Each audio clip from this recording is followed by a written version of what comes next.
In this video, we're going to cover condensation polymerization, looking at polyamides, polyesters and polypeptides,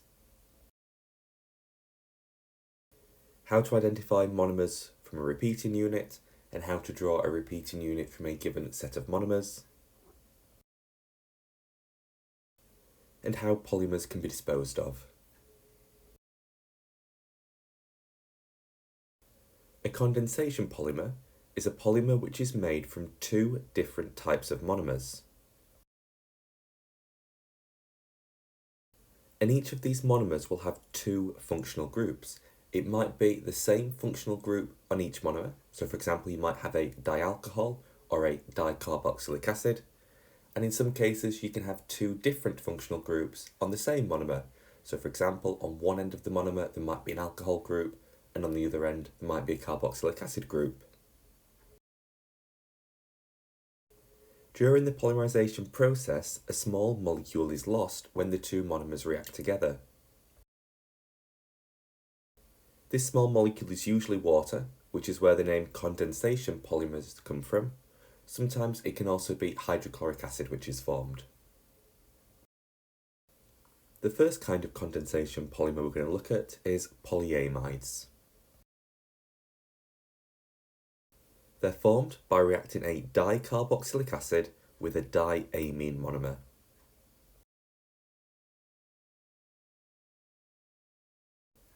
So here we can see a generic example of a dicarboxylic acid. We'll use the R to represent the middle of the molecule, which isn't important for the polymerization process. And here we have a diamine. So we've got two amine groups, one on each end of the molecule. In the polymerization process, we're going to lose a molecule of water.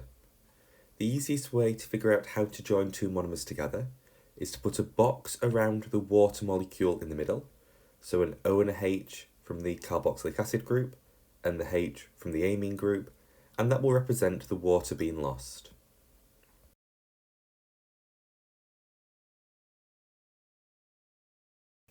We can then redraw this joined together, and we can see how the carbon here is now bonded to the nitrogen here, as the water molecule has been lost. We call this part of the molecule the amide link. Now we're going to be joining large numbers of these monomers together. So we could say that we were joining n number of dicarboxylic acids with n diamine molecules. And this means we're going to join more molecules on the end of each of these polymers here. Now we know we're going to lose water through the condensation process. So just like we boxed the water in the middle of the molecule, we're now going to do the same at the ends of the molecules, so we know where our repeating unit is, the unit of the polymer which repeats, and where our bonds are essentially going to finish.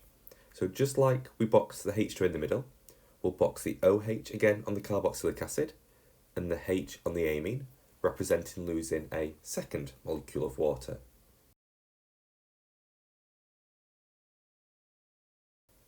And we've now redrawn this as a repeating unit. So we've lost the OH from the carboxylic acid side and the hydrogen from the amine side, as they would form the water molecule, and we would join further monomers on each end of the polymer. We draw square brackets which go through the trailing bonds and add an N at the end of the polymer to represent N units of each of the monomers, forming N units of this repeating unit. We would also form two N molecules of water, because for each unit we form here, we've lost two molecules of water in total. For the exam, you need to be able to know two specific examples of polyamides. The first one being nylon 6,6. So you need to know that the polymer nylon is formed from 1,6-diaminohexane and hexane dioic acid.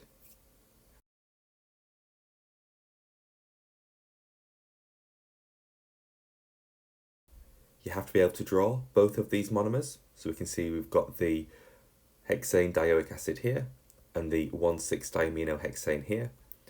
We've drawn the middle of the chains using the bracket notation so our diagrams don't end up being massive.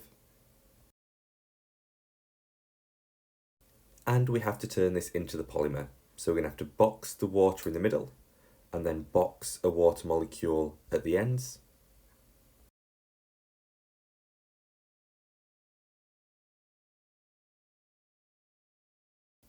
And then draw the repeating unit just like we did for the general example a minute ago. For the exam, you've got to know the names of the monomers, you've got to be able to draw the monomers, and you've got to be able to draw the repeating unit. You also have to be able to explain the properties of these polymers and link them to their uses. Nylon is strong and it is resistant to abrasion.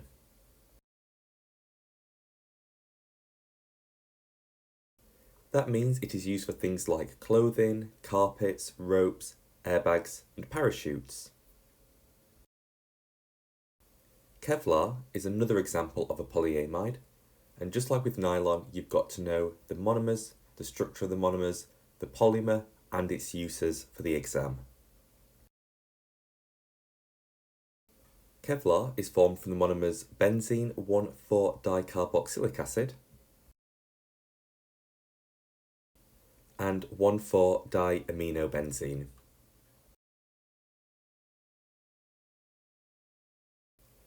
This is the structure of the benzene 1,4-dicarboxylic acid.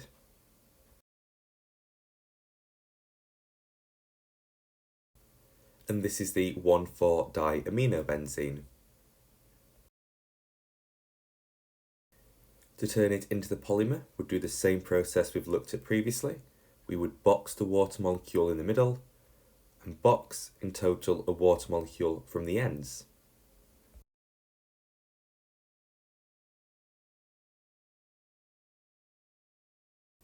Which we could then redraw as the repeating unit of Kevlar. We also need to know the properties of Kevlar and how they link to its uses. Kevlar is a light and very strong material.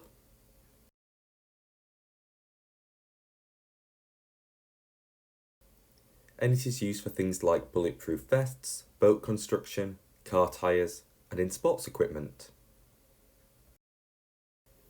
We're now going to look briefly at polypeptides. You'll cover these in more details in the next topic, looking at biochemistry. A polypeptide is a polymer formed from amino acids. An amino acid is a molecule which has two different functional groups.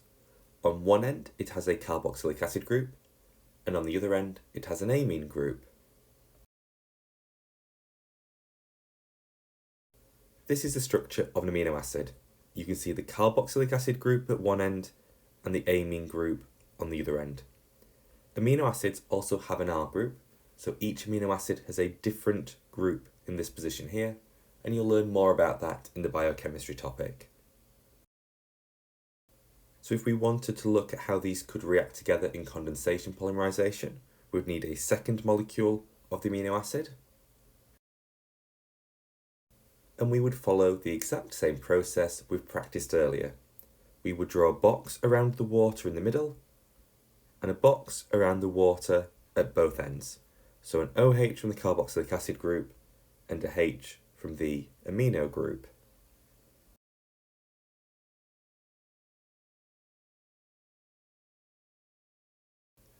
And as before, we can then redraw this as a repeating unit, joining together the two halves, having our trailing bonds going through the brackets and forming two end molecules of H2O.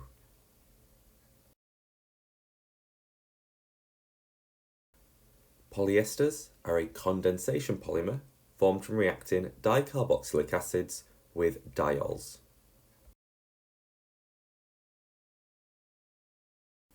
So for example, we have a dicarboxylic acid here, Again, we'll use R to represent the middle of the chain, as that's not important to the condensation process.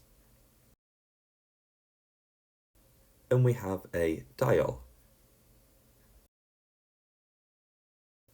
Just like before, we're going to box the water in the middle of the molecule and the end of the molecule. By convention, when we are drawing polyesters, we include the OH group from the carboxylic acid and just the H from the alcohol. It doesn't really make a difference when you're joining these together in the middle of the molecule, but it will result in the trailing bonds being in the correct position at the end.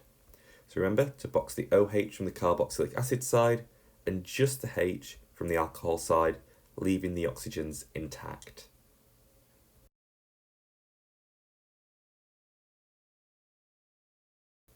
We would then redraw this as our repeating unit.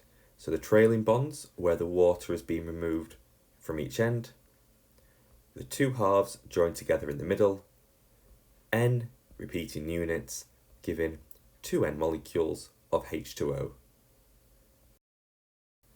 Terylene is a specific example of a polyester which you need to know for your exam. It is formed from benzene 1,4-dicarboxylic acid and ethane 1,2-diol.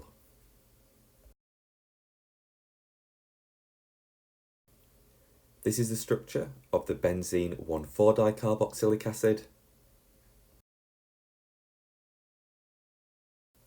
and this is the structure of ethane 1,2-diol. We should be quite confident now in boxing the water from the middle and from the ends of the polymers.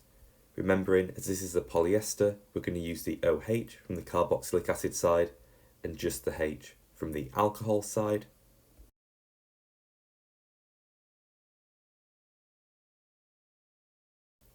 Giving us the repeating unit here, where we've joined the two halves of the polymers together, and again having our trailing bonds and the brackets at the end, and forming 2N H2O molecules. As with nylon and Kevlar, you need to know the properties and uses of terylene. It's a polymer which is stable at both hot and cold temperatures. So it is primarily used in the creation of food containers.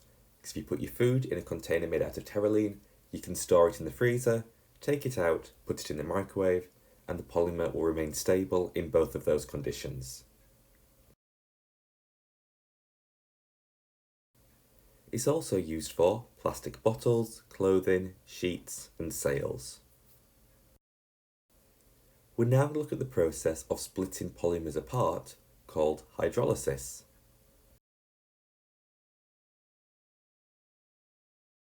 As we've looked at so far, monomers react together in the condensation process to produce polymers and water. If we take a condensation polymer and add water to it, that process is called hydrolysis, which splits the polymer back apart into its monomers.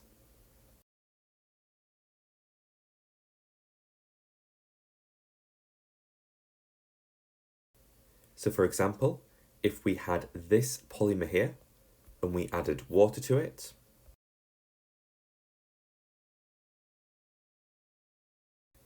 we would produce these monomers, a dicarboxylic acid and a diamine.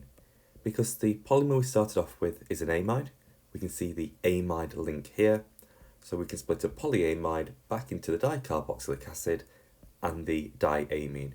Just a reverse process from what we looked at earlier in the video.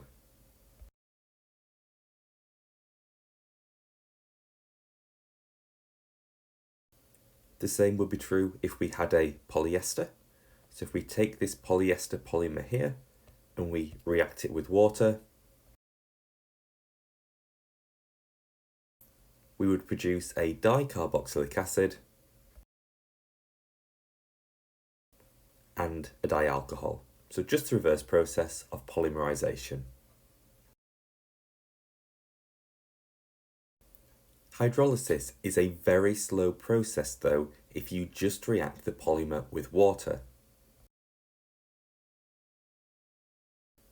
If you want to hydrolyze a polyamide, you would need to do it in acidic conditions to speed up the reaction, and a polyester you'd have to hydrolyze in basic conditions to speed up the reaction. We're now going to look at the different kinds of intermolecular forces between polymer chains.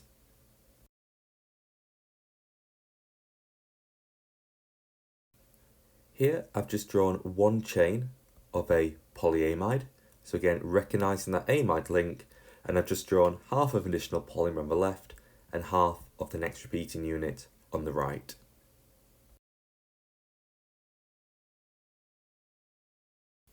I've then drawn a separate polyamide chain underneath it, so we can look at the different kinds of interactions which would occur between these chains.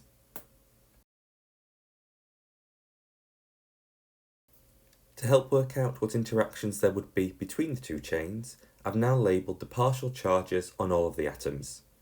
Nitrogen being slightly negative, which means the attached hydrogens will be slightly positive.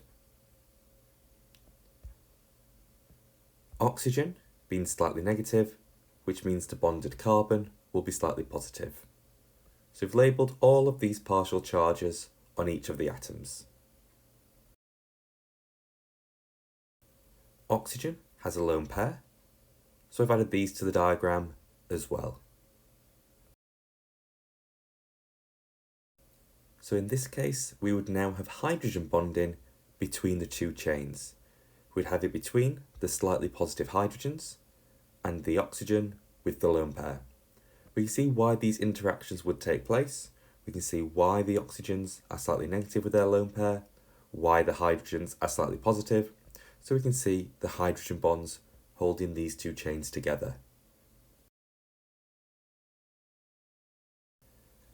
This interaction makes condensation polymers stronger and more rigid than addition polymers, so things like polyalkenes. And this is because where you have polar bonds in polymers, so we've looked at an example of polyamides, but you could see this taking place in polyesters, for example, which would have polar bonds.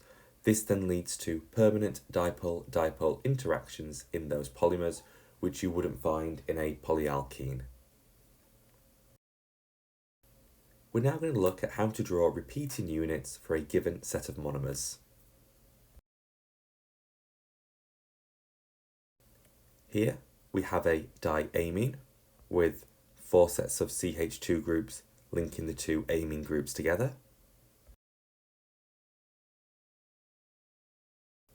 And a dicarboxylic acid with 8 CH2 groups linking the two together. So you could get given these two monomers in an exam and asked to draw the resulting polymer or repeating unit. To do this, we'll just follow the same process we've looked at earlier in the video. So we would box the water molecule in the middle because we recognise that a diamine and a dicarboxylic acid is going to form a polyamide. So we know to take the water out of the middle because that's a condensation polymer, and the water off the ends of the molecules.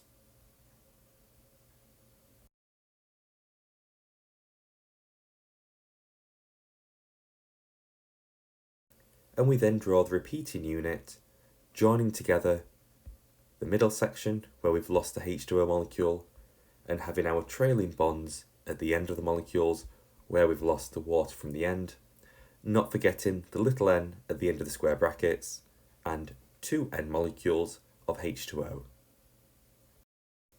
You also have to be able to do the reverse of that process, taking a repeating unit and drawing the two monomers which formed it.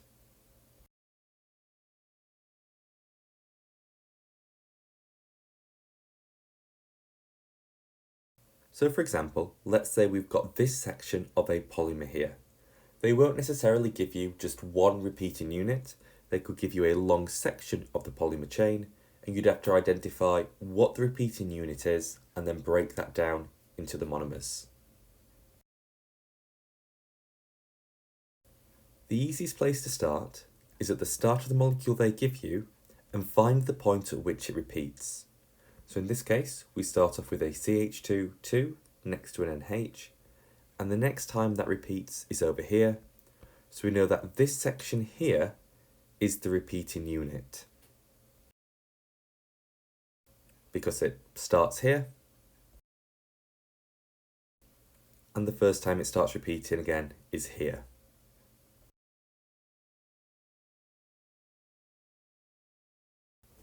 Now, if we draw that repeating unit out, we notice it doesn't look like the ones we've covered already in the video. It starts at a CH2 group, which isn't where we've started polymers before. And that's because they've just given us a random section of the chain, and we've just identified the repeating unit from the start. Now, this is just a guide for which section of the polymer repeats, but we now need to identify where the linkage is and draw a repeating unit from the start and end of the linkage.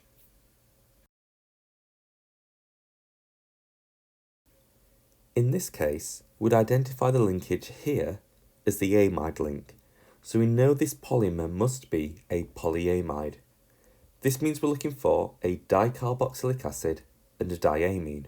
So now that we've identified that this is the link, we can think, okay, if this is a dicarboxylic acid, this must be the start of the first unit, and our diamine is the start of the second unit. So we've now identified what we believe to be our repeating unit. We can then check this is correct by making sure what we think the repeating unit is no longer than our identified repeating unit from the start. So for example, we know that in the start we had a CH2, an NH, C double bond O, CH24, C double bond O, NH. We can check that all of this and nothing else is in what we believe to be the repeating unit. So we've got a CH2, we've got an NH, we've got a carbon double bond oxygen, CH24, C double bond O, and an NH. So all of the parts of our identified repeating unit from the start are in the correctly drawn repeating unit. And this prevents us from accidentally getting a repeating unit which is too long or too short.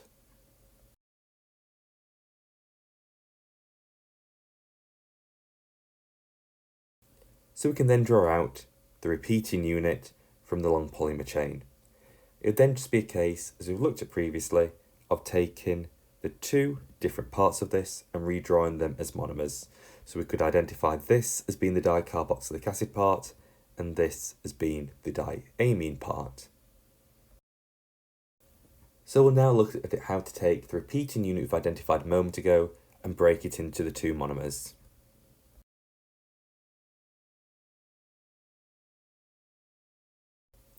Here we have a simplified version of the repeating unit we looked at a moment ago, so we can identify the amide link here and what we believed to be the dicarboxylic acid and the diamine group. So all of these atoms will be in the dicarboxylic acid, and these in the diamine.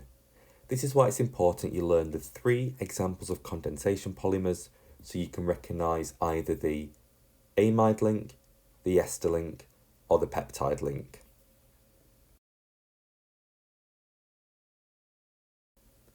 We'll then redraw this part of the repeating unit as the dicarboxylic acid, and this part of the unit as the diamine. There are examples of a few complex polymers using a combination of the functional groups we've looked at so far in this video. In this case, this monomer has got two different functional groups. We've got an alcohol group on one end and an amine group on the other end.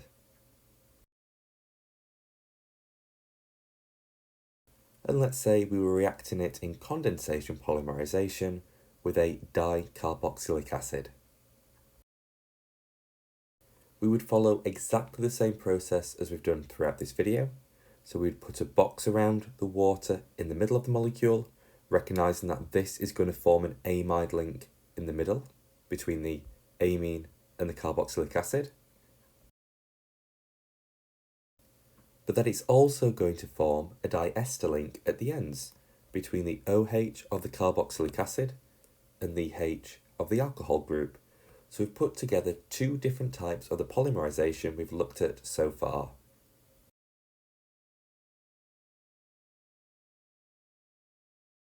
This will give us the following repeating unit with the amide link we identified in the middle and the ester link we've identified at the ends of the molecule. Depending on the way round you draw your monomers, this will determine what link you have in the middle. For example, if we'd have drawn this monomer on the left here and this monomer on the right, then our amide link would have been on the ends of the molecule and the ester link would have been in the middle, because the OH group here would have been next to the carboxylic acid group here. It does not make a difference, it is exactly the same polymer. Just be careful, the way in which you draw it might determine which group you have in the middle, but both ways of drawing it are equally correct. We're now going to look at biodegradability and the disposal of polymers. We'll start off by looking at addition polymers, which was covered in the alkenes topic you likely covered at the start of year 12. Addition polymers have got non-polar bonds as part of the main chain. The main chain just consists of carbons bonded together, and they are non-polar. As the bonds are non-polar, this means they are not susceptible to nucleophilic attack, which means they are not biodegradable. If we consider condensation polymers, they do have polar bonds as part of their chain through all the examples we've looked at so far. And this means they are susceptible to nucleophilic attack because those bonds are polar. Therefore, condensation polymers are biodegradable. There are a couple of options it comes to when disposing of plastics made out of polymers. We can send the waste to landfill, but this requires a lot of area of land to be designated for that use. It will take up a lot of space. And the decomposition of polymers left in landfill leads to methane and other toxins being released. The other option is we can burn or incinerate the plastics. However, this can release dangerous waste gases, so you've got to be able to give the disadvantages of both of these methods. We can of course also recycle waste plastics. We're now going to consider the advantages and disadvantages of recycling polymers. Recycling reduces the amount of waste going to landfill. It saves new polymers needing to be made, which means we save using the raw materials, in this case crude oil, which is a finite resource. It's cheaper to recycle rather than make materials from new.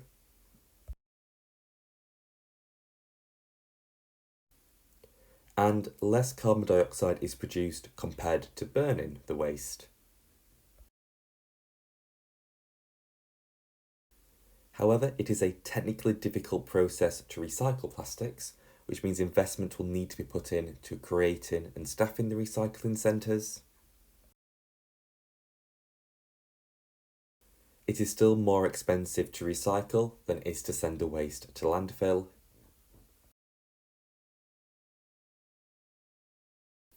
You generally have to make a different kind of plastic than you started off with, so you can't recycle one product into an identical product. Therefore, this can create supply and demand problems where you're still having to create new products overall. And during the collection and recycling process, sometimes the plastics can be easily contaminated, leading to waste as that recycled plastic can no longer be used.